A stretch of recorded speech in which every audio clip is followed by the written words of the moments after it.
Welcome to Space to Ground. I'm Chelsea Bayarte. The International Space Station is midway through its 25th year.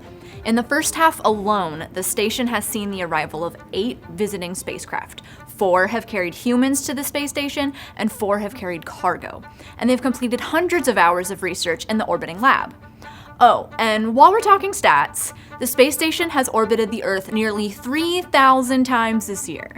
But who's counting, right? And liftoff. Go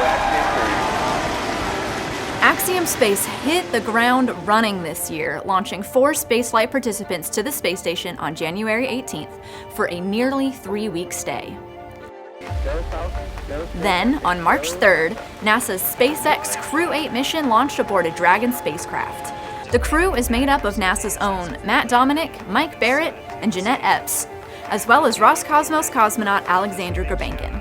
They're still aboard the space station now, serving as Expedition 71 flight engineers.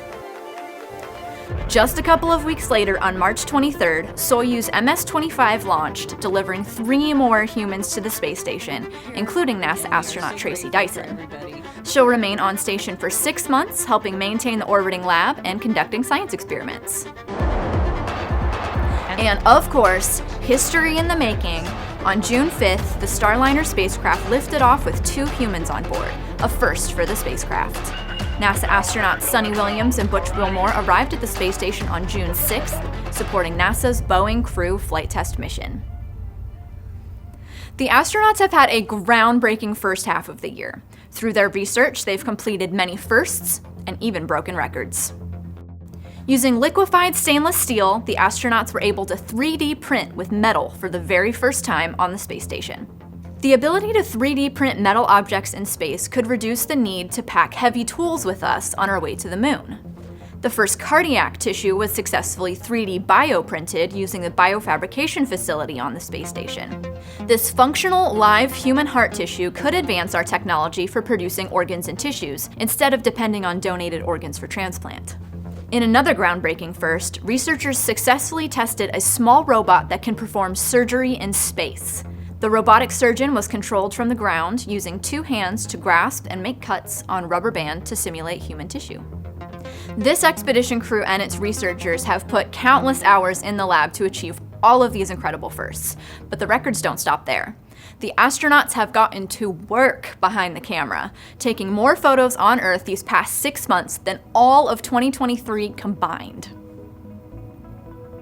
The space station crew has a unique vantage point for our Earth, and their photos help researchers track how our planet is changing over time. Scientists can use this database of millions of astronaut photos to monitor glaciers and volcanoes, urban lights at night, hurricane and wildfire events, and even studies on lightning flashes.